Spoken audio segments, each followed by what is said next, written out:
Tribuna Amministrative 2020. Maria Laura Faccini, di Mestre Mia, dialoga con i candidati consigliere al Comune di Venezia.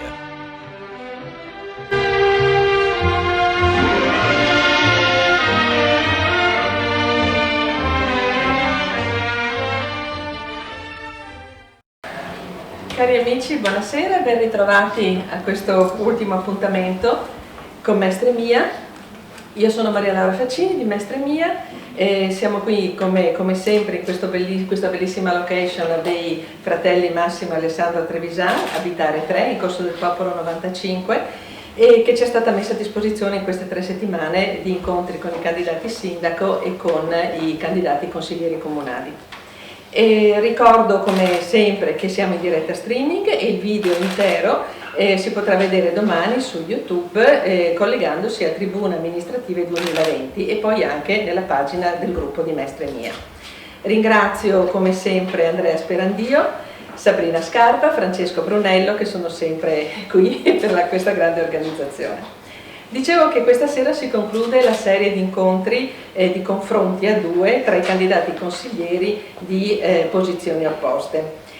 Abbiamo con noi Monica Coin della lista Tutta la città insieme, benvenuta, e Massimiliano De Martini della lista Brugnaro Sindaco, benvenuto.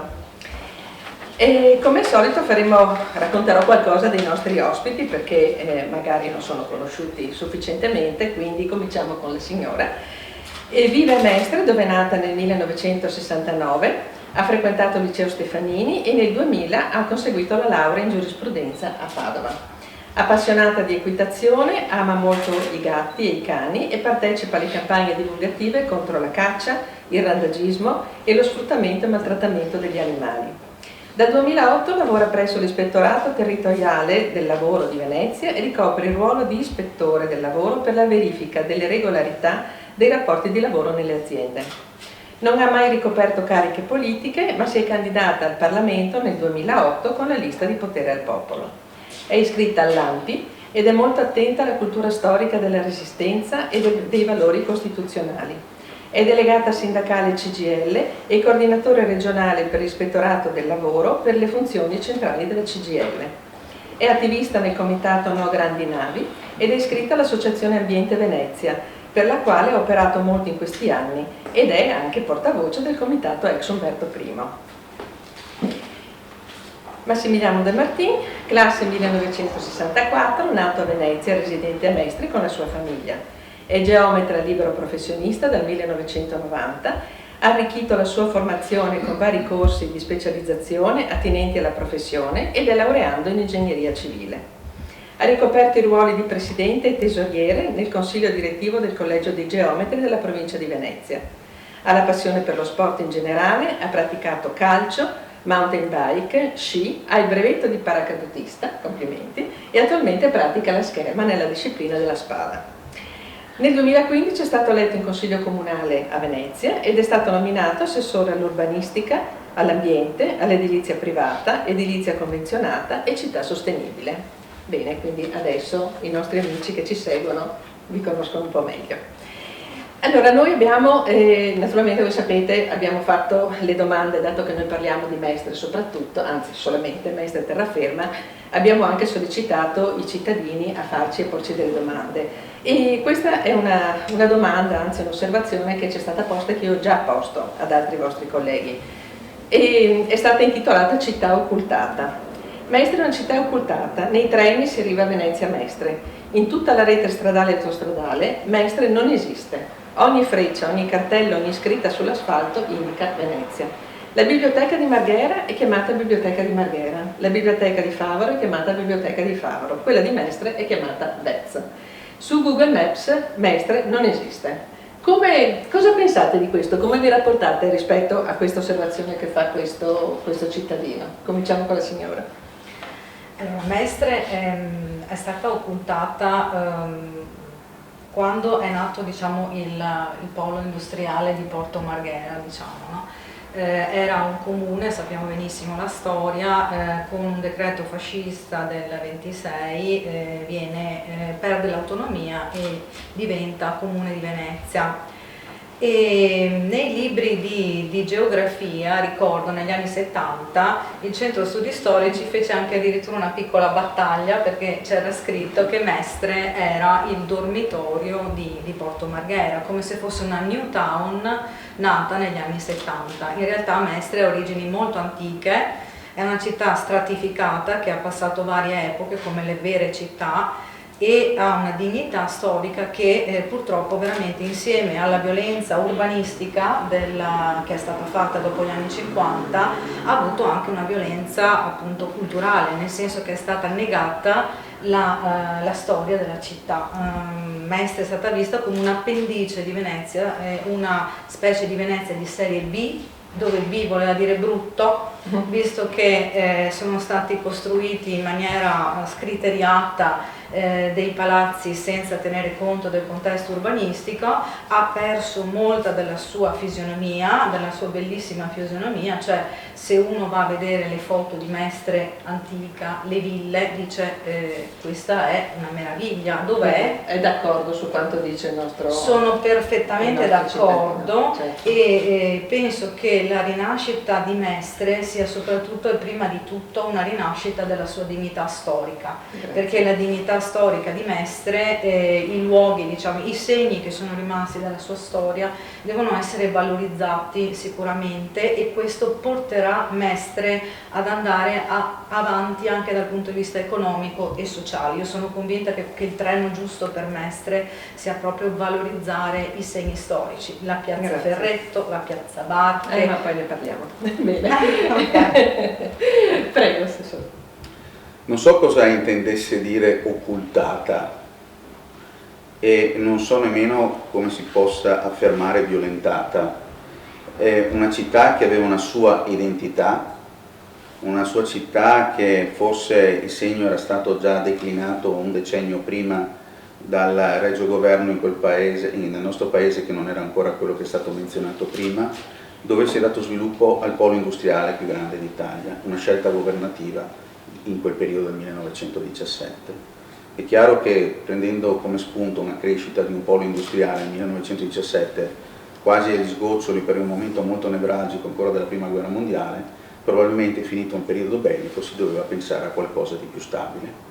Qualcosa di più stabile che poi ha portato nel 1954 una crescita demografica nella terraferma, portando circa 40.000 veneziani in città. È stata una scelta politica che non doveva essere un dormitorio, ma l'inizio di una crescita di una città.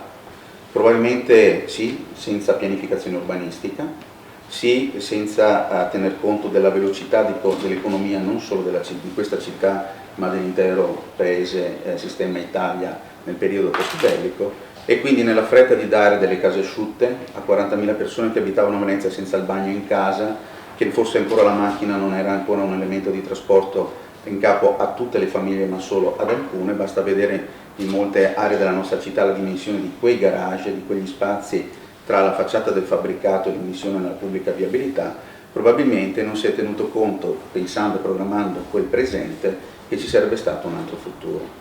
Questo è stato un motivo grande che ha portato il sindaco Brugnaro 5 anni fa come slogan della campagna di quell'anno, di puntare alle città di Venezia e non alla città di Venezia, proprio per cominciare un percorso di riscatto territoriale, ma anche di riqualificazione, sia dal punto di vista trasportistico, perché molte di queste aree non avevano linee costanti di trasporto anche per i ragazzi che dovevano venire a scuola o in certe fasce di orario per gli adulti, e creare invece una città più unita. Però diciamo che questo un po' naturalmente essere accettato nella globalità del ragionamento, però appunto il nostro lettore, il nostro ascoltatore diceva proprio che è tutto quanto in funzione di qualcos'altro, non dell'identità di Mestre, ma comunque non importa, andiamo avanti, ognuno poi porta avanti le sue ragioni normalmente.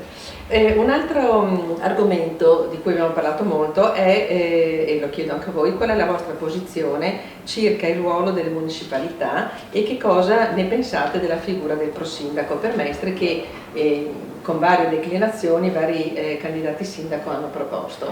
Ricominciamo con Massimiliano Martini, facciamo una Beh, se qualcuno pensa di fare una campagna per diventare sindaco della città promettendo pro-sindaci nel territorio, è libero di farlo. Le municipalità hanno già il loro presidente. È stato fatto in altre epoche il pro-sindaco di Mestre, una prova persona che ricordo anch'io tuttora, anche se all'epoca era molto più piccolo.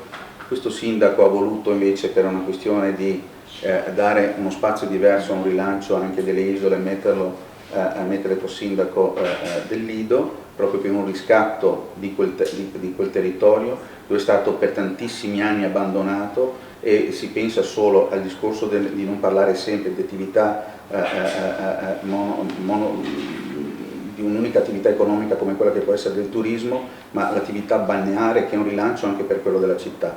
Quindi non è un elemento importante puntare una campagna elettorale sul pro-sindaco, ma invece di trovare dei presidenti, proprio perché si crede nelle municipalità e questa amministrazione ha preso una decisione ferrea e importante nei confronti della gestione delle precedenti municipalità, ma non perché è contro le municipalità, ha messo in discussione la gestione delle municipalità. precedente. Io parto dalle dichiarazioni molto gravi del sindaco Brugnaro, che ha dichiarato espressamente anche alla stampa di avere depotenziato alcune municipalità perché di colore politico diverso dalla sua maggioranza. Ecco, credo che questa sia un'affermazione gravissima, e il fatto di avere depotenziato, tolto deleghe all'organo di prossimità di un territorio come il Comune di Venezia, che è un territorio complessissimo in cui convivono delle città diverse. Siamo un comune unico dove all'interno del comune convivono diverse città. Quindi lo strumento della municipalità come organo di prossimità del territorio è fondamentale per riuscire a gestire delle realtà diverse. Pensiamo soltanto alla mobilità, cioè la mobilità veneziana della città insulare è basata sull'acqua, la mobilità della città di Mestre e delle città di terraferma è basata sulla gomma, cioè sono esigenze completamente diverse. Pensare di governare queste diversità e queste complessità semplicemente dall'amministrazione comunale senza avere un raccordo col territorio significa non avere nemmeno gli strumenti per poter capire quali sono le esigenze di base del territorio. Il fatto che ci sia questa idea del pro-sindaco io la capisco, perché non abbiamo nulla, cioè non abbiamo la municipalità che non ha deleghe e è diventata un organo vuoto. I dipendenti, più o meno un centinaio del comune che lavoravano sul territorio, sono stati cancellati, quindi le municipalità non possono fare nulla. Conoscevamo i consigli di quartiere dove la cittadinanza partecipava, non c'è nulla, le consulte, i cittadini non vengono ascoltati dall'amministrazione comunale, quindi manca quel raccordo fondamentale tra il cittadino e il livello decisionale politico. Quindi una situazione grave, perché già in un momento storico in cui la politica si dichiara lontana dai cittadini, non riuscire ad avere un minimo di strumento istituzionale a cui il cittadino possa rivolgersi è una cosa molto grave. Quindi capisco questa proposta del pro-sindaco perché non c'è nulla, ma a me basterebbe qualcosa, mi basterebbe che le municipalità avessero un minimo di strumenti per poter gestire il territorio. Una cosa siete d'accordo? Che ci sono molte città nel Comune di Venezia, quindi su questo certo. c'è sicuramente un punto di convergenza. Sì. Allora, ricominciamo da Monica, parliamo di cultura. Allora, abbiamo chiesto a tutti i candidati sindaco e anche ai candidati consiglieri quale sia la loro idea di cultura, naturalmente sempre focalizzando l'attenzione qui, in una forma di programmazione organica spalmata sui 12 mesi e per Mestre, proprio specifica per Mestre, evidenziando il fatto che il sindaco come sua prerogativa ha mantenuto la relativa delega, cosa che poi in caso di riconferma ha già detto chiaramente che continuerà a mantenere. Allora io vorrei chiedere, lui tra l'altro nel suo ragionamento ha considerato un'accezione molto ampia di cultura, dallo sport all'industria alle relazioni internazionali. Però intanto, e questo ce lo dicono anche i cittadini, a Mestre negli ultimi 5 anni di cose specifiche, appunto organiche, non ne sono state fatte. Qual è il vostro pensiero, quello suo e quello della sua lista?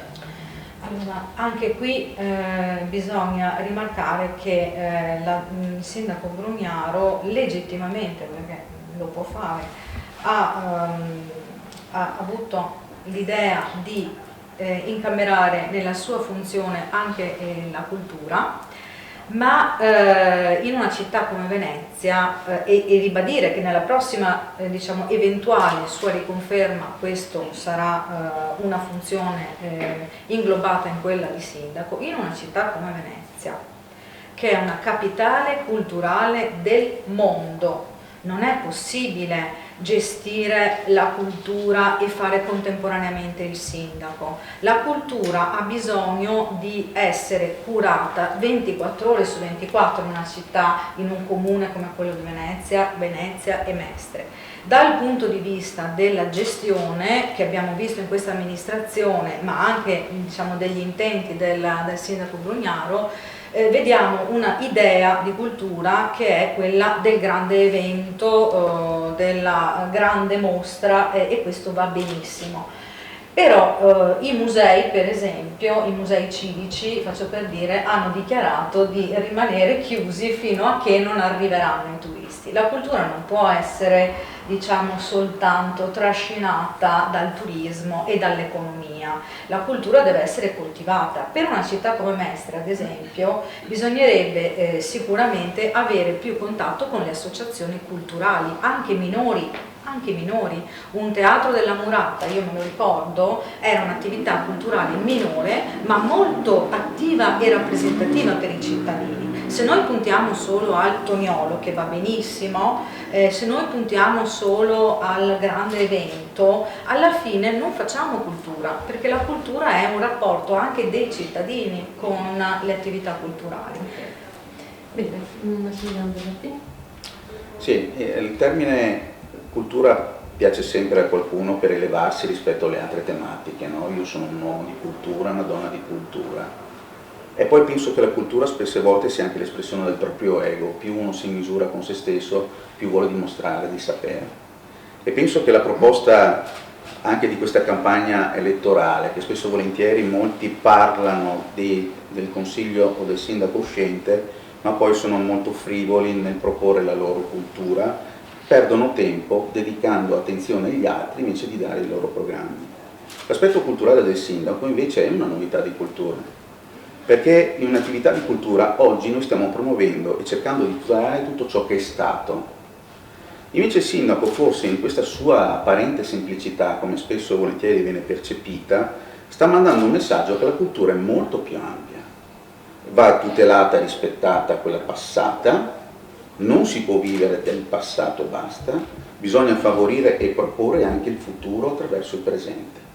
E quando si parla di eventi, che l'evento del grande evento, io penso che a livello europeo ad oggi non è stato fatto nessun evento internazionale se non alla Biennale di Venezia. Questo è un aspetto di rispetto alla cultura, cercando di rispettare, dove in tutta Europa non sono riusciti a organizzare un evento, di mantenere l'impegno e di portarlo avanti. Così per la regata storica, così l'impegno era stato forte, poi le condizioni di gestione e di sicurezza hanno imposto all'amministrazione di non farlo, era quello del Redentore, ma questo non è solo questa la cultura può essere anche quella della ricerca. Io faccio anche gli auguri, ne approfitto oggi a Tiziana Lipiello, la nuova rettrice di Ca' Foscari, anche la prima donna a ricoprire questo ruolo. E con la professoressa rettore, ormai rappresentante dell'Università di Ca' Foscari, la professoressa Lipiello, gli facciamo anche in bocca al lupo, una persona proba che conosciamo, che ha lavorato con noi, è venuta in missione anche all'estero con noi, ci ha portato con lei all'estero, quindi l'aspetto culturale è anche quello internazionale, che spesso noi non l'abbiamo esaltato, ma sappiamo qual è. Ma la cultura è anche quella ambientale, la cultura è anche quella sportiva, la cultura è anche quella di far capire a una persona che cresce che potrà andare a scuola con degli autobus sempre più all'avanguardia per non immettere nell'atmosfera del particolato, di creare una Green Island e di progettare delle aree che siano interessanti per poi trasferirle da un'altra parte, soprattutto per la terraferma, che probabilmente costa meno elettrificare degli autobus piuttosto che costruire un tram, se anche molto apprezzato, in proporzione potevano essere fatte linee molto più grandi. La cultura è anche quella di rispettare un bilancio, è quella di non far buchi, è quella della trasparenza. Va bene, grazie, è stato molto esauriente. Allora, ricominciamo da lei e parliamo adesso di ambiente. Ci sono alcuni argomenti che ho sintetizzato. Allora, i cittadini e anche molte associazioni dicono che sia necessario cambiare o rivedere il regolamento del verde pubblico e privato nel Comune di Venezia. Si chiede la riattivazione compiuta del Forum del Verde. Molti pareri contrari sono stati avanzati all'uso del Parco di San Giuliano per progetti estranei alla sua finalità di polmone verde, a meno che non siano appunto degli eventi sporadici e non di grande impatto. E poi, è un'altra cosa che abbiamo toccato proprio per quanto riguarda i parchi, ma non solo San Giuliano, tutti, la possibilità di avere dei presidi fissi, magari in collaborazione con le associazioni, per via della pericolosità di alcune zone proprio all'interno dei parchi. Quindi lei su tutta questa problematica qui che cosa ci può dire? Quindi sul regolamento del Comune di Venezia, sul Forum del Verde e così via? Beh, sono cose completamente diverse. Allora è un inciso anche questo che faccio, sapendo che sono ospite di un'associazione culturale che spesso e volentieri comitati e associazioni, alcuni di questi non sono né associazioni né comitati, e preferisco finire qua. E se avete visto, io sono andato a vedere lo statuto del Forum del Verde, e andiamolo a leggere tutti, perché solo enunciare un titolo e non andarlo a declinarlo nella sua struttura, nella sua organizzazione, bisogna capire se effettivamente è un forum o se si utilizza il termine forum. E io penso che la politica ambientale, visto che era il mio referato, penso che ruoti attorno a molti ragionamenti.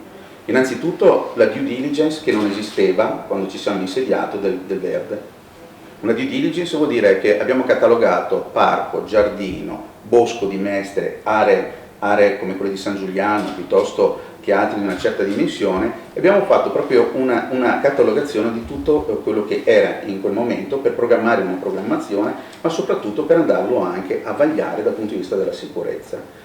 Forse pochi si sono accorti, ma non è questo il problema che ci interessa. Il problema che ci interessa è aver messo nelle condizioni molti di poter operare per garantire la sicurezza in silenzio. Se avete notato, la potatura dei parchi e dei giardini è completamente cambiata, e non è che è stato fatto un nuovo restyling per questioni estetiche, è stato fatto una questione di restyling proprio per dare sicurezza a chi entra e permettere a chi deve controllare e sorvegliare di avere una visibilità molto più profonda. I parchi in città erano luoghi dove vivevano un po' tutti, ma rientra sempre in un'ottica di abbandono sociale, tanto quanto il non controllo del territorio che abbiamo trovato. Tanto visto che qualcuno si interessa anche di gestire queste cose qua, è giusto che sappiate che quando ci siamo insediati c'erano poco meno di 40 telecamere in tutta la città di Venezia, e molte di queste non erano nemmeno in funzione, nemmeno attive. Oggi ne abbiamo più di 400 grazie alla Smart Control Room. Questo non vuol dire che le persone saranno spiate, ma è il territorio che sarà controllato, che è una cosa completamente diversa, perché il livello della sicurezza è importante. Altra cosa sul bilancio arboreo. Qualcuno dice ma avete piantato alberi di 80 cm, non di 90, non di 2,40 m. Poi la disputa è sulla finezza, non nella sostanza. Le piante crescono, l'importante è che oggi noi ne abbiamo messe a consuntivo 11.500 in più di 5 anni, quando i mandati precedenti col consuntivo arboreo ne mettevano 7.000. Noi abbiamo messe 4.000 in più e ancora non basta, forse perché le abbiamo messe, allora si va a vedere se sono latifoglie o se sono adaghi, insomma siamo sul pettegolezzo. Direi che abbiamo messo delle convenzioni urbanistiche dove abbiamo imposto per certi versi la messa a dimora di piante ad alto fusto, abbiamo implementato lo standard verde nei parcheggi portando un albero ogni 6 posti auto che prima non esisteva, quindi penso che la politica ambientale, mi fermo qui perché poi il ragionamento sarebbe molto più grande, l'abbiamo messa a cuore e declinata anche in altri strumenti del comune che prima non esistevano. Grazie. Sì, innanzitutto volevo anche dire una cosa, che quando si parla di comitati, di forum, di attività dei cittadini bisogna avere anche un certo rispetto, nel senso che i formalismi relativamente alla partecipazione dei cittadini diciamo, al governo della città non sono la forma giusta per dialogare con le esigenze del territorio. Nel senso, mi spiego meglio, può nascere un comitato spontaneo e può nascere un'associazione registrata, eccetera. Può nascere una petizione spontanea, può nascere una petizione formalmente inviata al comune con le forme specifiche che vengono previste, però non è questo il punto. Il punto è che il comune deve saper comunque dialogare con i cittadini, perché quando i cittadini richiedono il forum del verde, la convocazione del forum del verde, questa non viene fatta e viene autoconvocata e nessun rappresentante dell'amministrazione comunale va a sentire quelle che sono le esigenze del territorio, anche di verifica della piantumazione, perché si fa presto a dire forestazione della città. Tra l'altro forestazione dal punto di vista tecnico non è piantare un albero, la forestazione è una cosa molto più complessa e gli organi che si occupano proprio del verde dovrebbero avere più tecnici e meno posti relativi a figure estranee, tipo il capo dei vigili, voglio dire, no? Che va a guidare l'ente, cioè ci devono essere delle figure specifiche che verificano. Per quanto riguarda il bilancio arboreo, noi abbiamo visto che in città ci sono stati dei tagli indiscriminati grandissimi negli alberi, però dobbiamo ricordarci una cosa, che quando tagliamo un albero fatto, quell'albero fatto ci ha messo decenni e secoli per crescere o secoli per crescere. Quando noi piantiamo un albero, piantiamo una pianta che ancora non ha creato quella biodiversità del terreno, con tutta quella mitigazione, anche perché noi abbiamo una città fortemente cementificata e con molto inquinamento. Nel momento in cui togliamo il verde aumentiamo la nocività dell'aria, quindi il verde non serve solo per bellezza, serve proprio per mitigare quelli che sono gli effetti negativi dell'inquinamento, che a Mestre sono molto alti e lo sappiamo. Quindi gli alberi sono necessari e in più tu facevi riferimento anche al presidio sociale, quindi faccio un riferimento specifico, per esempio nel Parco della Bissuola i cittadini lamentano il fatto che il centro civico, che prima era un luogo di aggregazione sociale e anche di erogazione di servizi, perché c'era l'anagrafe, l'ufficio dei vigili, adesso non è più presidiato. Questo vuol dire insicurezza. Non è un caso che all'interno del parco sia aumentato lo spaccio, per esempio, perché il fatto che ci sia un centro civico funzionante con dei servizi per i cittadini, tra l'altro di prossimità, che invece sono costretti ad andare lontano per un certificato oppure per rivolgersi, ecco, ad un ufficio o una biblioteca. Ecco, questo è un problema serio, nel senso che il presidio sociale è l'antidoto alla criminalità. Bene, grazie. Ecco, dicevo prima che i cittadini ci hanno mandato appunto delle domande, ne hanno mandate anche per voi, e naturalmente ne ho presa una per ciascuno. Allora, cominciamo con Monica. Si tratta di residenzialità. Come esponente della sinistra, che provvedimenti prenderebbe nei confronti dei proprietari che preferiscono tenere negozi, soprattutto appartamenti sfitti, piuttosto che darli in locazione a canoni accettabili e quindi aiutare il ripopolamento della città? Allora, la domanda. Sì, allora sul tema residenzialità la lista, tutta la città insieme per candidato sindaco Giovanni Andrea Martini ha lavorato tantissimo.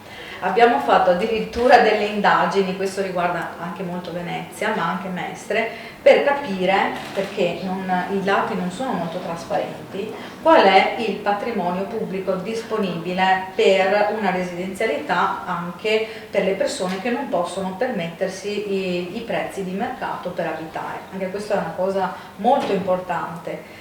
E c'è una scarsissima trasparenza negli enti di gestione, l'ATER ma anche gli altri enti di gestione delle abitazioni, e facciamo fatica ad avere un dato preciso relativamente al patrimonio pubblico a disposizione. Ma questo signore sì, parlava proprio del mercato, del privato, esatto, quindi sì. del prezzo quello di mercato. Del pubblico è tutto. Allora noi sappiamo che il fatto che anche Mestre subisca il fatto del turismo dell'aumento, diciamo, della monocultura turistica incide direttamente sui prezzi delle case, perché nel momento in cui ci sono molti alberghi e molte case che vengono affittate ai turisti, tutti i prezzi delle case automaticamente aumentano, e questo è un problema perché molti cittadini non hanno la possibilità, con degli stipendi che sappiamo benissimo ultimamente essere, la questione salariale è molto un problema anche a Venezia, anche a Mestre, non sono in grado di sostenere l'affitto. Ecco, io credo che anche da questo punto di vista bisognerebbe ragionare con i proprietari, non dico di fare l'equo canone, sarebbe troppo bello, ma di ragionare con i proprietari per cercare di trovare delle soluzioni magari anche incentivanti relativamente dal punto di vista fiscale, per cui i prezzi sia degli affitti che diciamo appunto delle locazioni, degli affitti possano scendere ed essere possibili per una certa fascia di cittadini che non se li può permettere, perché sta succedendo a Venezia, a Mestre, quello che è successo a Venezia, l'espulsione dei cittadini per i prezzi della case in conseguenza del turismo, e questo sta avvenendo anche a Mestre. Grazie. Invece per Massimiliano De Martini, in caso di rielezione e di mantenimento della delega di assessore, riprenderà in mano, come promesso a suo tempo, la questione della concessione dell'uso a spazio culturale dell'autorimessa in via Spalti? Avrebbe dovuto venire presentata in giunta a novembre 2019, ma non si è saputo più nulla e le associazioni sono ancora in attesa. Questa l'ho ricevuta. Questa l'ha ricevuta, però a me avrebbe fatto piacere rispondere anche sulla residenzialità, ma anche sul taglio dell'albero, soprattutto sul taglio dell'albero, perché è un reato penale abbattere un albero sulla pubblica viabilità se non ha un'autorizzazione e delle perizie dei tecnici. Ricordo che l'abbattimento o il taglio di un albero avviene per motivi gravi o di insalubrità della pianta stessa, e quindi potrebbe recare anche danni a cose e persone, ed è un'ordinanza del sindaco, quindi non c'è semplicità nell'abbattimento dell'albero, questo è un dato che va dato. Per quanto riguarda quel progetto che riguarda una persona che è anche candidato a diventare Quale che l'ha chiesto? Sì, quello che mi ha chiesto lei adesso, sì. non voglio ripercorrere il suo nome, è un candidato in consiglio comunale, vi ho augurato che se lui riuscirà, se lo approverà, quindi porterà avanti il suo progetto. Questa è una richiesta che è stata fatta e non doveva andare in giunta, quindi i dati che le sono stati forniti sono sbagliati. È un piano degli interventi che è stato presentato con il bando nel dicembre del 2016 e presentato entro giugno del 2017, dove chi aveva delle idee poteva presentarlo. Chi ha presentato questa associazione, questo progetto, l'ha presentato su un bene pubblico, non l'ha presentato su un bene proprio.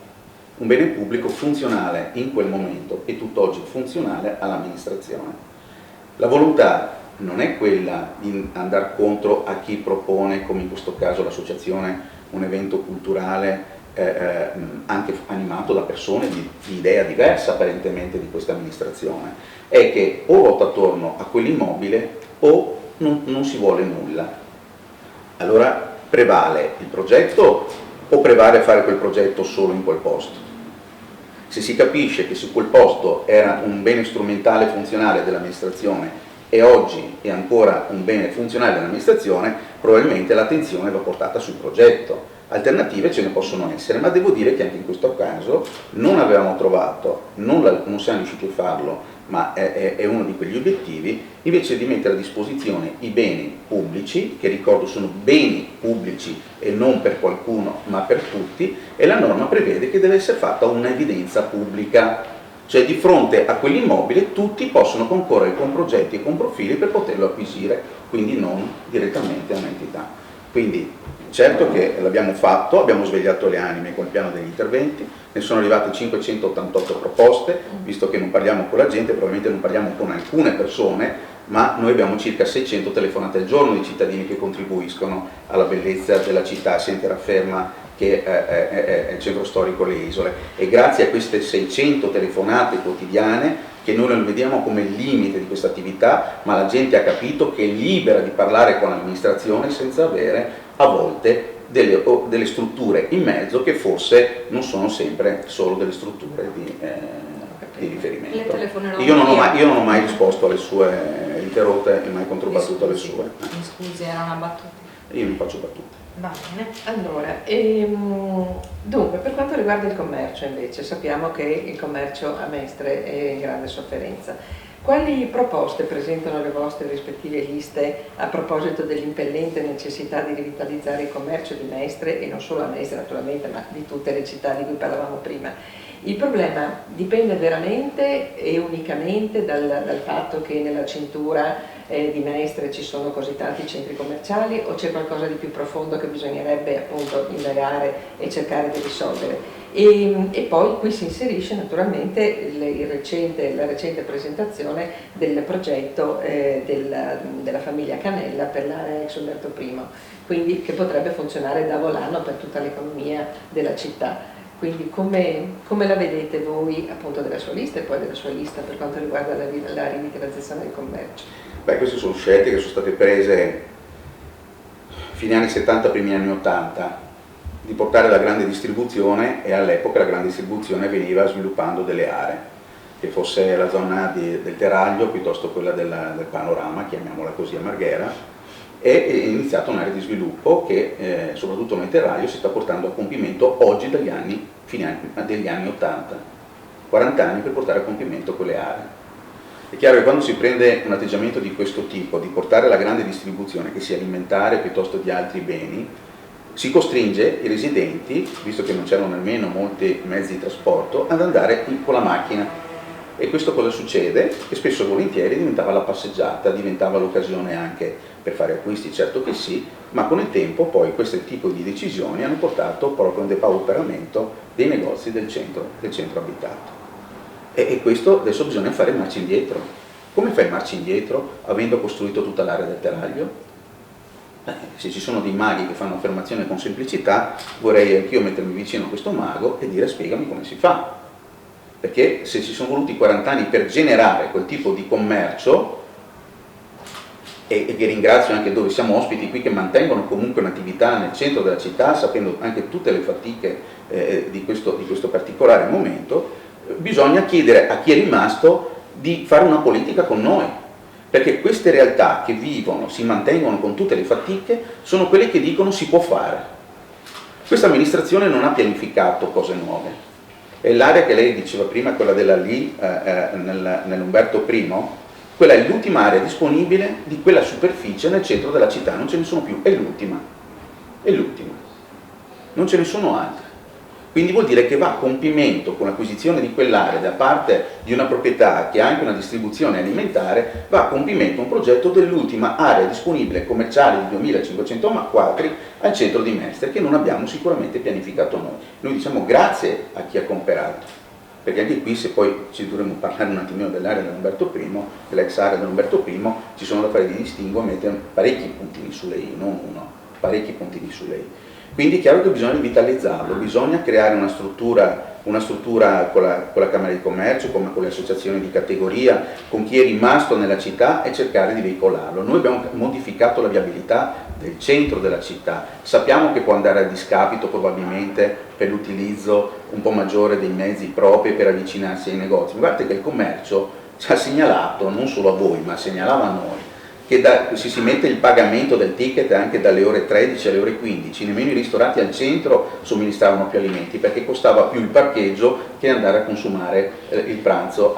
Abbiamo cambiato gli orari, li abbiamo alleggeriti, abbiamo abbassato i prezzi, ora torna la gente al centro, ora sta tornando la gente al centro. Bisogna rivitalizzarla, il momento poi, quello che stiamo vivendo, è pesante perché ha toccato tutti, non so che ricordiamo cosa è successo, veniamo già da 12 anni di crisi internazionale dove ha lasciato parecchi strascichi a tutti i livelli, in tutte le categorie di lavoro, sia quelle professionali, sia quelle commerciali, anche di laboratori artigianali, e quindi qui c'è bisogno di una forte spinta anche a livello nazionale, perché quando si parla di defiscalizzare non è in capo a nessun sindaco d'Italia questo potere, a nessun sindaco. La defiscalizzazione e la fiscalità è gestita dai nostri governi, dal nostro governo che è a Roma. Lì ci deve essere forte rilancio, qui noi attuiamo delle politiche di quel tipo. abbiamo abbassato la Tari a Venezia per andare incontro, perché abbiamo fatto una politica di efficientamento, quindi siamo riusciti nei confronti di determinate attività commerciali di ridurre questo costo fisso, perché questo abbiamo una forbice di minimo e di un massimo. Questa è nelle nostre disponibilità, con l'amministrazione l'abbiamo fatto, sicuramente avendo messo un bilancio in sicurezza, e quindi abbiamo recuperato più di 70 milioni, quasi 80 milioni di euro in 5 anni, non abbiamo più debiti da pagare, non abbiamo più interessi da pagare alle banche, riusciamo sicuramente a incentivare qualcosa di più proprio per favorire soprattutto nel centro l'attività commerciale. Vedremo allora quali saranno le prospettive. Prego. Allora, le ricette sono un fenomeno che è molto complesso. Sono d'accordo con l'assessore Del Martin quando dice che non esistono le bacchette magiche, e su questo concordo con lui.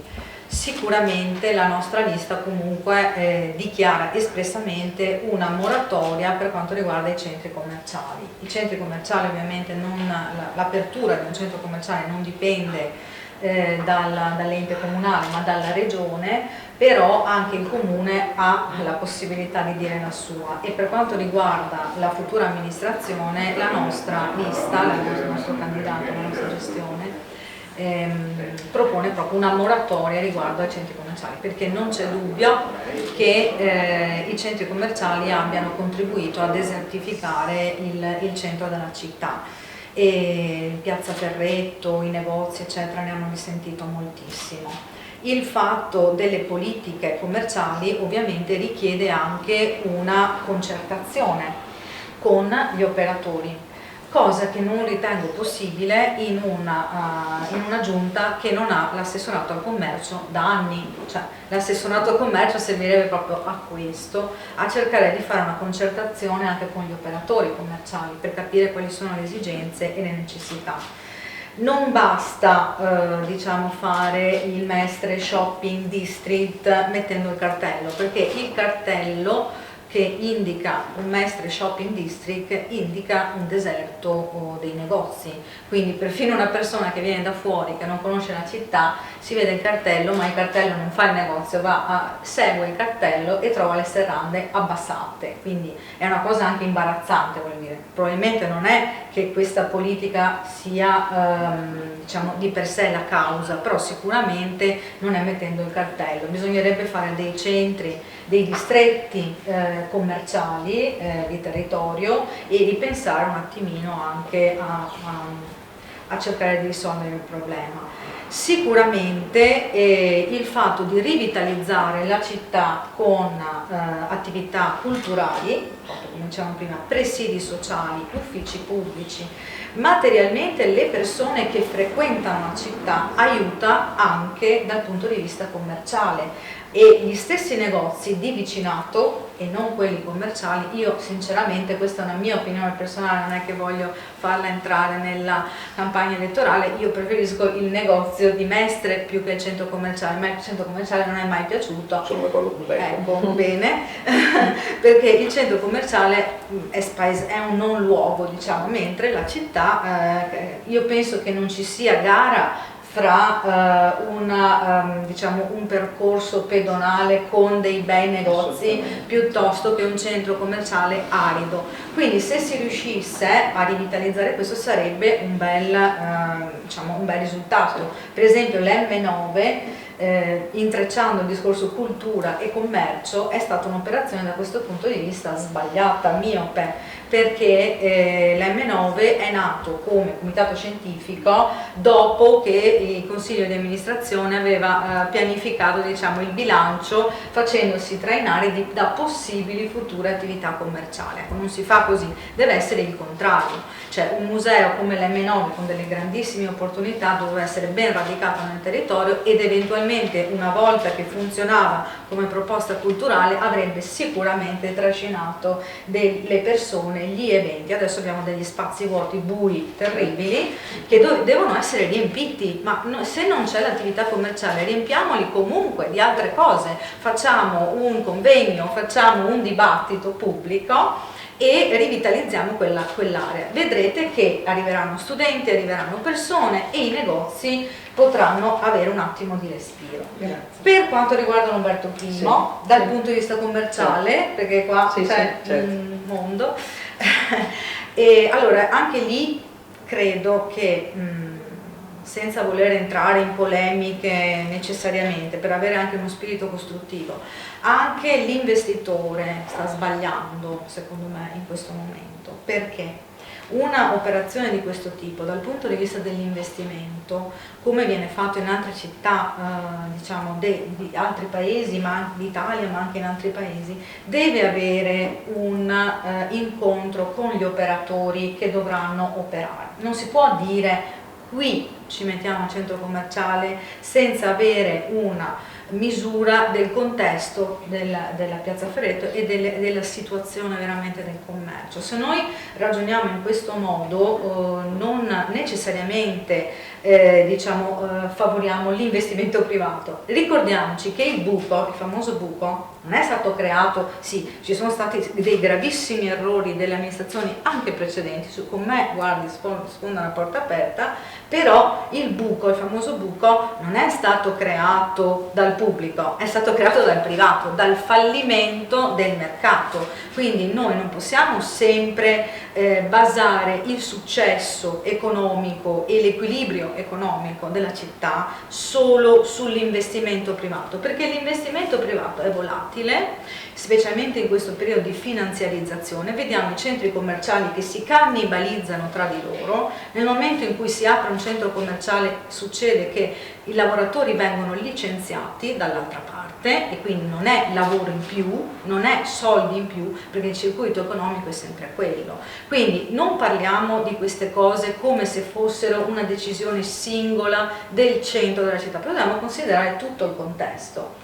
L'operazione dell'Umberto I anche da questo punto di vista ha molte crepe, diciamo, no? Al di là del fatto della presentazione col plastico e col video a pochi giorni dalle elezioni del singolo Bugnaro, che insomma lascia il tempo che trova. Ma per esempio, faccio un altro esempio, l'edificio che abbiamo intravisto di fronte al Donatello ha scatenato un putiferio negli abitanti del Donatello, che in 448 hanno fatto un consiglio di amministrazione e hanno indetto un'assemblea di condominio per dire: a noi oggi vediamo le montagne, domani ci vediamo. Ecco, anche qui, senza parlare con i cittadini, senza parlare con le persone, si rischia di fare degli errori gravissimi. E io dico una cosa, quel buco, diciamo, che adesso è un posto piano, vuoto, non ha edifici, fermiamoci un attimo, perché dopo non si torna più indietro. Ricordiamoci cosa ha detto l'ingegnere che seguiva la ditta DNG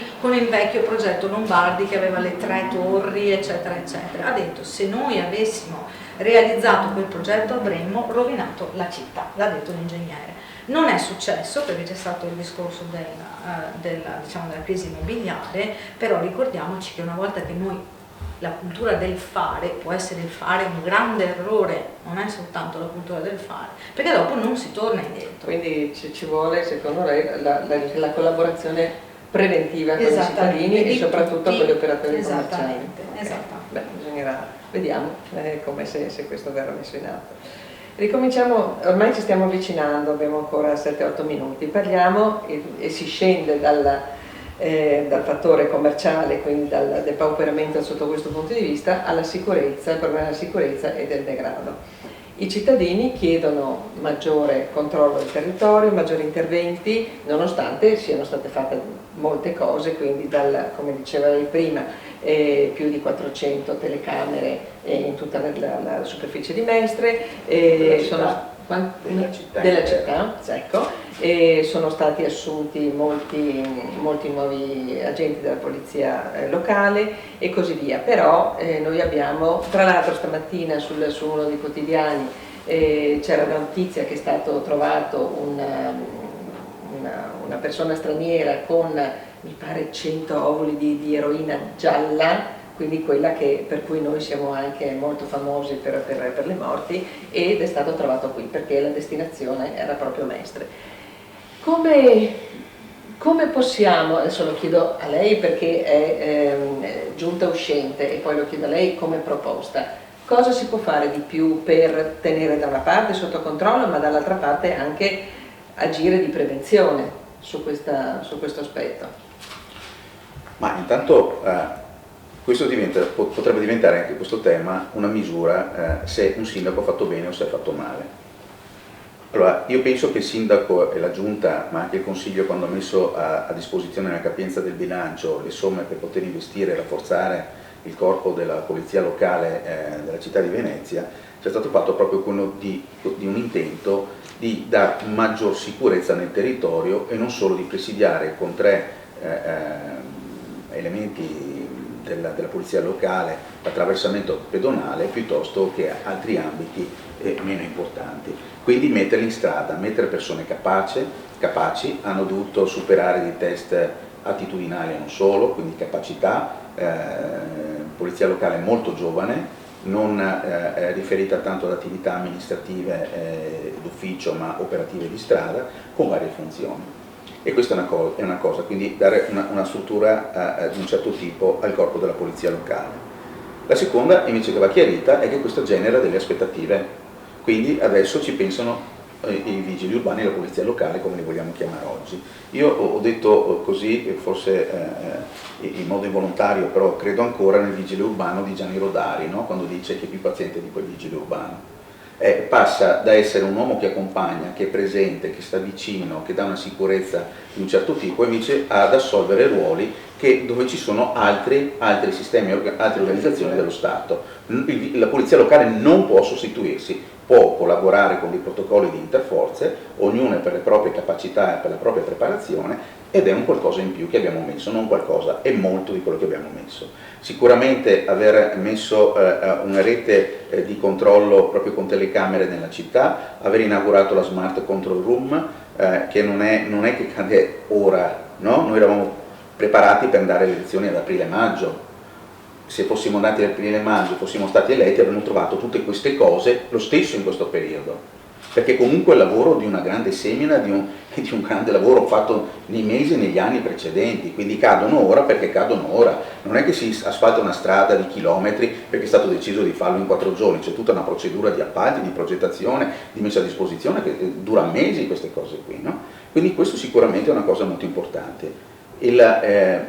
La partecipazione dei cittadini col controllo di vicinato, che è stato ripreso in mano anche cercando di riorganizzarlo, dove è stata creata una rete molto forte della partecipazione civica e quindi anche della formazione di singoli cittadini. Ora però bisogna pensare a una cosa, che se esistono ancora le polizie di Stato per ogni nazione, vuol dire che se queste strutture esistono perché è acclarato che ovunque c'è malavita o c'è un'organizzazione che chiede la presenza di corpi specifici come questi per la tutela dei cittadini e del territorio. Quindi dire domani non ci sarà più malavita, non ci sarà più persone che porteranno uno spaccio di droga, no.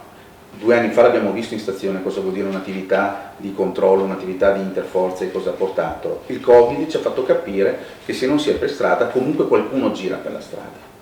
E in alcune zone si sono ripresentate delle persone che non è microcriminalità, questa è malavita organizzata che ha una dimensione completamente diversa. Su questo ci devono essere le forze dello Stato, polizia, carabinieri, finanza, che devono collaborare con noi, ma soprattutto il messaggio che lancio è che queste sono sempre realtà che intervengono quando ormai il crimine è già stato commesso o è lì per essere commesso. Io penso che invece la crescita di una città, che è anche l'aspetto culturale della famiglia, sia quella di far crescere all'interno della famiglia i nostri giovani che non devono essere portati a delinquere. Bisogna creare invece delle relazioni, una crescita proprio territoriale, dove andare al parco è un esempio su tutti, parlo del parco del Piraghetto, dove qualche anno fa sono partiti in 17 adulti, che quasi tutti erano genitori, oggi sono quasi 1000 che collaborano. Quello è un esempio civico di portare le famiglie a riprendere possesso di un territorio che era destinato ed era utilizzato da gran parte da altre persone che non avevano questo profilo, Ora ci sarà qualcosa, ma molto meno di prima. Vanno i bambini, vanno gli anziani, si fanno le feste. È un format da duplicare da altre parti. Io l'ho sempre detto ai loro responsabili: siete un esempio civico, senza l'utilizzo di determinati strumenti, ma solo con l'educazione, con l'organizzazione della famiglia, a essere parte attiva e partecipe di una gran parte della città. Grazie. Prego, l'ultima risposta, poi andiamo verso la fine. Allora, il problema della criminalità a Mestre è un problema emergente, nel senso che andiamo su YouTube, le digitiamo Mestre e viene fuori il capitale della droga, quindi è un'emergenza. E siamo conosciuti anche per questo, quindi il problema della droga è sicuramente da affrontare. La criminalità va affrontata con gli strumenti giusti, con la polizia, con le forze dell'ordine. Sicuramente non si danno i fiorellini a un aggressore o a uno spacciatore. Quindi la repressione ci vuole. Quindi ci vuole, nessuno la può mettere in discussione, ovviamente. L'operazione che è stata fatta nel 2018, per esempio, vicino alla stazione, abbiamo visto anche, diciamo, come esperimento sociale, è durata pochi giorni, nel senso che si è liberata la zona dallo spaccio, però dopo poco tempo sono ritornati di nuovo gli spacciatori. Quindi ci voleva, tra l'altro è un'operazione che è stata coordinata dal pubblico ministero Paola Tonini, una donna, quindi per fare onore anche alle capacità investigative femminili, molto brava, ed è stata un'operazione di polizia a livello nazionale molto importante, anche perché si trattava di uno spaccio di droga, cosiddetta droga gialla, che ha una come si può dire, un mercato che è veramente potente e che richiede dei mezzi che non possono essere sicuramente quelli dei vigili urbani, faccio per dire, no? Quindi ci deve essere un'intelligence che vada un po' al di là, diciamo, di questa cosa. Ecco, per quanto riguarda anche le operazioni diciamo di intelligence, io penso che come sperimentato anche nelle altre città, questo debba comportare anche però un contatto, per esempio, con le comunità straniere, che non necessariamente non dobbiamo vedere come criminali, però per esempio all'interno delle comunità bengalese, rumena, eccetera, ci possono essere degli elementi positivi, di persone oneste che lavorano e che vogliono che la loro comunità, che ritengono pesante che la loro comunità veda l'arrivo di criminali, eccetera, perché loro qui ci vivono come tutti gli altri, mandano i bambini a scuola e quindi sono interessati anche loro alla sicurezza. Avere un contatto con queste comunità, secondo me, per esempio, è un'operazione di intelligence. Avere un riferimento nella comunità bengalese, nella comunità romena, che possa intercettare i personaggi pericolosi, eccetera, che possono fare da traino alla criminalità, è importante. Gli operatori di strada ovviamente sono importanti e se c'era una cosa, diciamo, che si può veramente dire un esperimento positivo nel Comune di Venezia delle precedenti amministrazioni, io non è che sono una fan, diciamo subito, però bisogna dire che l'organizzazione degli operatori di strada e anche di questi centri di recupero, l'attenzione diciamo rispetto al tossicodipendente piuttosto che alla prostituzione, ha portato a un modello che tutta Italia ci invidia. I mediatori sociali, io tra l'altro faccio l'ispettore del lavoro, ne ho avuto anche qualcuno quando andavamo nei capannoni con la finanza del comune, sono delle persone meravigliose che riescono veramente a mettere in contatto con la realtà della comunità cinese piuttosto che...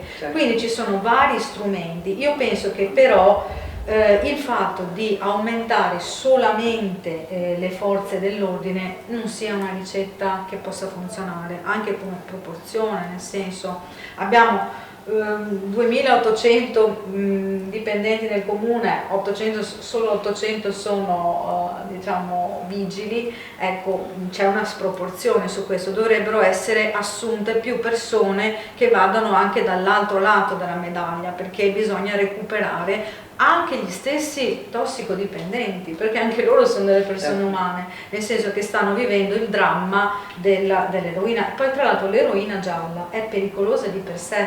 Se uno ha un figlio che cade casualmente nella vita, rischia di morire, no, perde un figlio che muore. Abbiamo poco a dire sì ma si drogava, però qua ci sono ragazzi che muoiono, quindi questo non può tenerci indifferenti.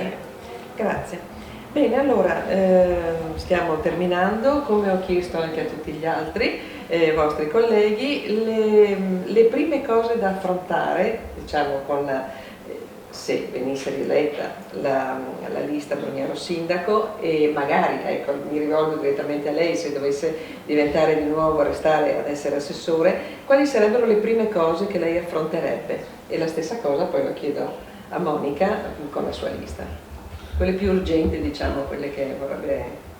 Beh, le cose più urgenti è quelle di rilanciare il lavoro con nuove regole, anche dal punto di vista, devo dire, è quello che ho seguito edilizio urbanistico, dove grazie anche al regolamento edilizio che abbiamo approvato a dicembre dello scorso anno, devono essere impostate per avere un grosso riscatto nei confronti dell'ambiente. Lo stiamo vedendo, i professionisti hanno accolto bene questa metodologia di lavoro, stanno arrivando a progetti completamente diversi, hanno capito che puntiamo alla mitigazione e alla compensazione ambientale, hanno capito che vogliamo fare una politica forte, vera e concreta sull'ambiente, dove la legge prevede perlomeno la realizzazione dei fabbricati in classe B, noi abbiamo detto che li dobbiamo fare solo in classe A. E per andare incontro a questo abbiamo detto anche che vi veniamo incontro riducendo gli oneri, i costi di costruzione del 50%, quindi stiamo facendo veramente una politica ambientale. Se noi abbiamo la capacità di mandare un messaggio forte e non sempre di esaltare le cose negative della città, è come se un papà e una mamma parlassero sempre pubblicamente male dei loro figli, è come se andassimo a trovare sempre degli amici che dicono no, che non mi piace questo, non si va più da quegli amici. Dobbiamo essere comunque nella diversità propositivi e far apparire questa città bella, non perché abbiamo i quadri del 300 o gli immobili del 500, ma perché gli abitanti di oggi sanno proporre cose corrette. Dire che è una città che convive con tutti e poi trova la divisione tra i pari non è una dimostrazione di coerenza. Il linguaggio è fondamentale, la scelta di un termine non è un sinonimo di un altro. Quindi su queste ideologie spesso creano delle grosse difficoltà. Quindi sicuramente un rilancio del lavoro, un rilancio dei rapporti con il territorio come lo stiamo facendo, con la città ha 260.000 abitanti che vogliono parlare con gli uffici, non ci sono solo poche realtà. Io ricevevo circa 70 persone al mese, moltiplicate per 12 e per 5 anni, quante persone ho ricevuto, non è una città che non parla, chi è che ha detto che non parla? Forse noi esprimiamo male quello che invece facciamo, sono tutte registrate gli incontri che facciamo, 600 telefonate al giorno per proporre dei cambiamenti e dei miglioramenti, quindi abbiamo creato un tessuto di dialogo e quello vogliamo rafforzare. Oggi vogliamo portare avanti tutte quelle delibere che sono già in itinere, che se siamo noi a vincere queste elezioni sappiamo come portarle avanti, se non saremo noi, mi auguro di no, chi ci succederà a noi, se condividerà quel progetto lo potrà portare avanti e troverà già uno stato molto avanzato. Altrimenti dirà no, noi abbiamo cambiato idea, non vogliamo più farlo e siamo liberi di farlo, di prendersi le loro responsabilità. Sicurezza della città, rilancio del lavoro, rilancio della formazione scolastica a tutti i livelli, la viabilità, la ciclopedonabilità, come abbiamo fatto, abbiamo portato tra progettato e costruito quasi 200 km le piste ciclabili in città in 5 anni, quando in quasi 20 anni ne erano state costruiti 140. Ecco, su questo penso che anche la mobilità cambierà fortemente, l'abbiamo visto con le spiagge quest'estate al Lido, quando abbiamo imposto attraverso il piano degli arenili il parcheggio all'interno delle spiagge per le biciclette, non capivano perché, quest'anno Venezia Spiaggia ha detto oggi l'abbiamo capito, sono venuti tutti in bicicletta, avevamo i parcheggi delle bici piene. Sta cambiando, senza dar tanto eco e enfasi, sta cambiando anche il modo di vivere della terraferma, perché chi va in bicicletta al Lido non è uno che viene da Padova o da Jesolo o da Rialto, dall'Accademia, è uno che va dalla terraferma, quindi quelle città che qualcuno vuole dividere, noi realmente le vogliamo riavvicinare. Grazie. Allora, ci sono delle priorità sicuramente, cioè anche io potrei fare l'elenco di tutto quello che abbiamo messo in agenda, che è abbastanza consistente, però evito di farlo. Ci sono delle priorità sicuramente in questo momento, cioè il discorso Covid non può essere ignorato. Per tutti questo. Certo, per tutti ovviamente, per ogni colore politico sicuramente. Quindi va fatta anche una scala di priorità, diciamo, degli interventi. Ecco, da questo punto di vista per Venezia, Venezia in città insulare intendo, se non parlo di Mestre, per Venezia abbiamo un gravissimo problema per cui la monocultura turistica ha messo in ginocchio la città e non solo i veneziani, perché molti che lavorano a Venezia sono mestrini e fanno il ponte ogni mattina, quindi tanti lavoratori di Mestre vanno a lavorare a Venezia e non solo i veneziani. Ecco, questo problema è un problema che secondo me va affrontato per primo, ma non perché gli altri non siano importanti. Quindi la tutela del lavoro. La tutela del lavoro sicuramente, noi infatti abbiamo la proposta di instaurare l'assessorato al lavoro, per esempio, una delle nostre proposte, anche perché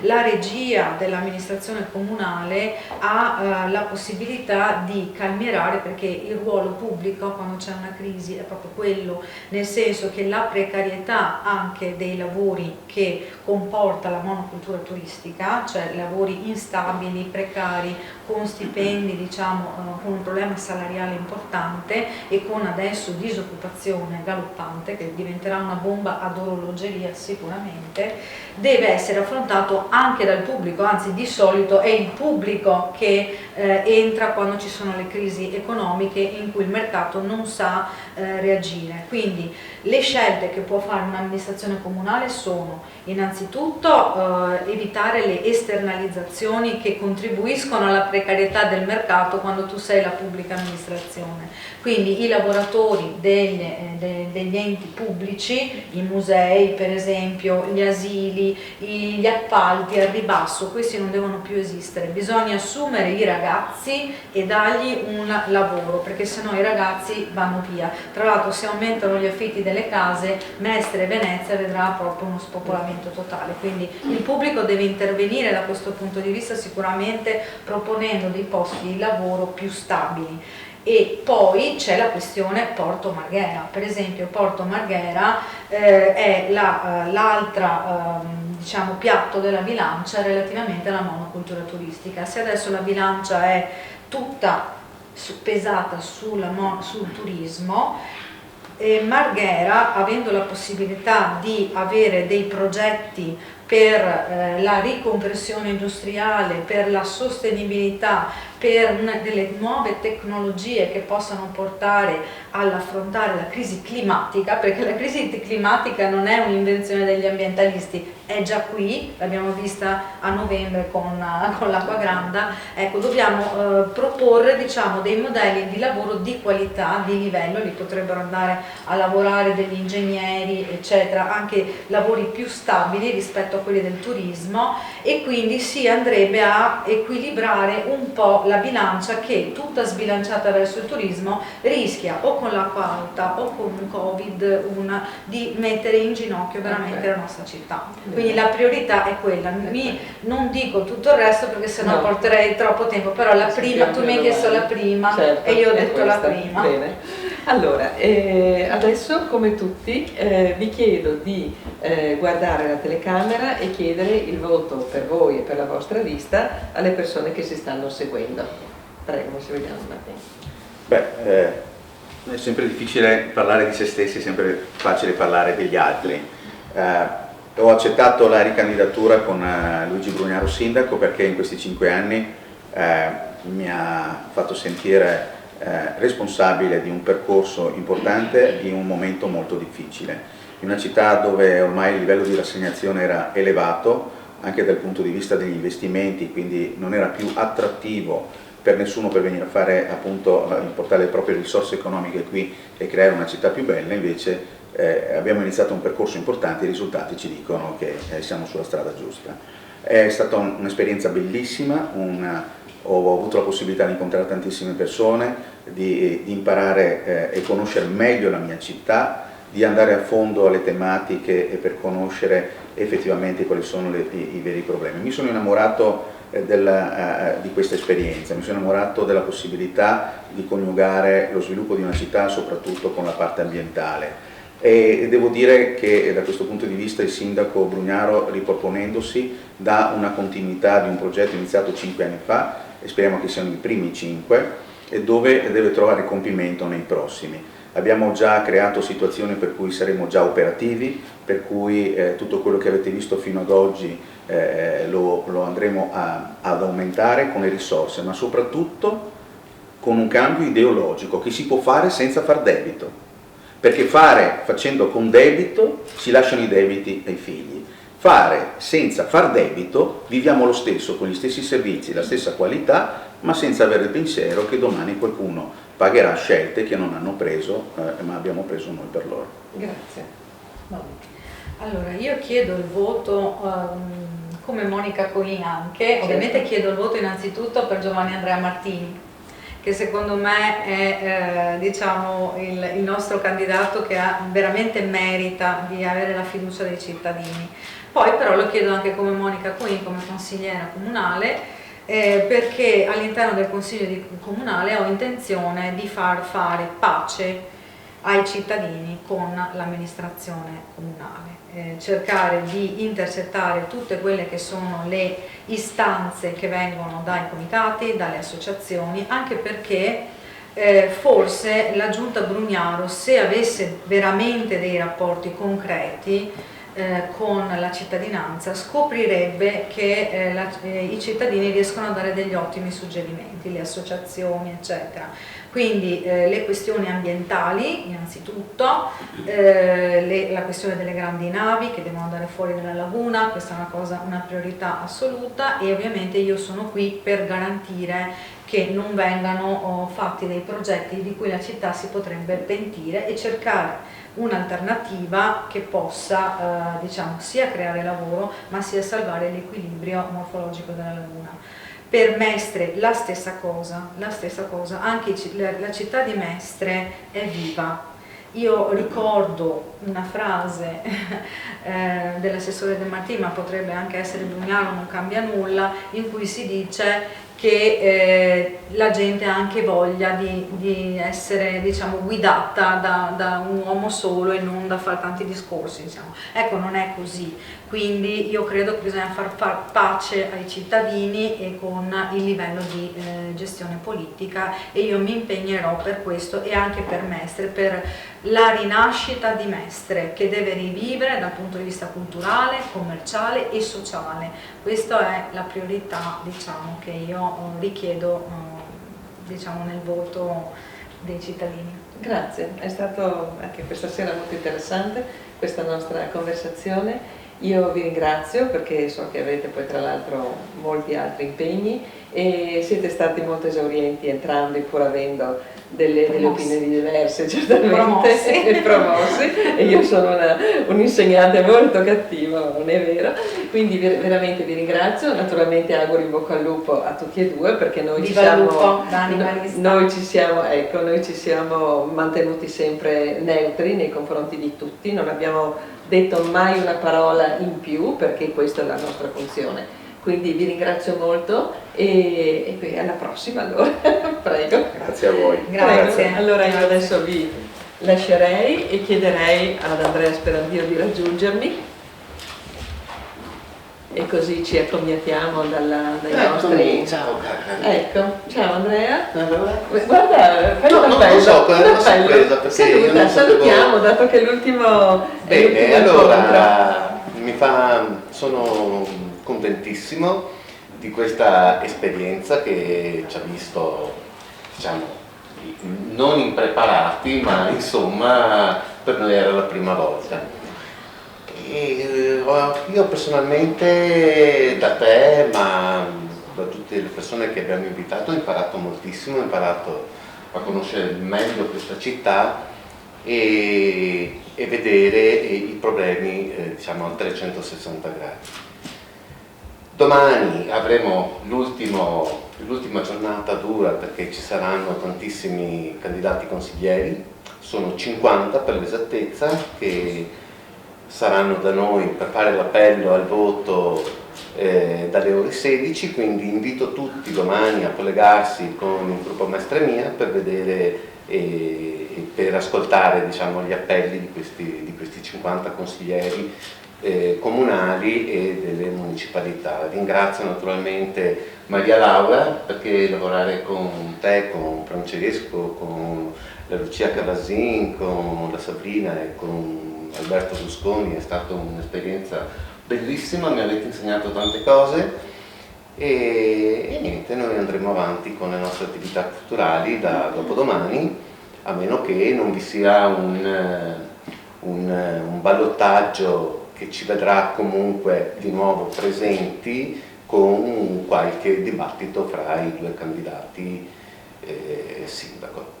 Grazie ancora, grazie ancora. Grazie. Allora, dico due parole anch'io. Grazie, si pensa a voi.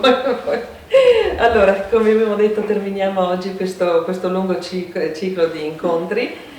Sono state 3 settimane veramente molto interessanti, piene, impegnative, perché non si sono limitate a queste 3 settimane, ma c'è stato un lungo lavoro prima di organizzazione. E ringrazio molto il pubblico che ci ha seguito sia in diretta che in differita e anche per le domande che ci ha posto e che noi abbiamo in qualche modo poi riportato e chiesto ai candidati sia sindaco che consiglieri comunali.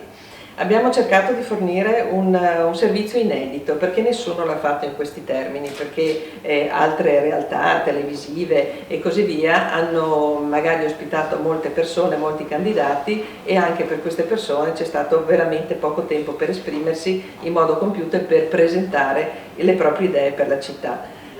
Siamo stati gli unici a concentrarci esclusivamente su Mestre e sulla terraferma, e anche questa quindi è stata una cosa unica, inedita, sulle prospettive per la nostra città, sulle idee e i progetti da realizzare, con la continua richiesta e sollecitazione ai candidati sindaco e ai candidati consiglieri di convogliare le proprie attenzioni proprio su questa parte del territorio del Comune di Venezia.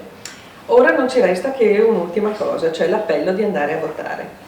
È un nostro diritto, ma soprattutto un nostro dovere. Solo esprimendo il nostro voto acquisiamo la possibilità di criticare e di lamentarci di ciò che non ci piace, e anche naturalmente di criticare chi ci governa.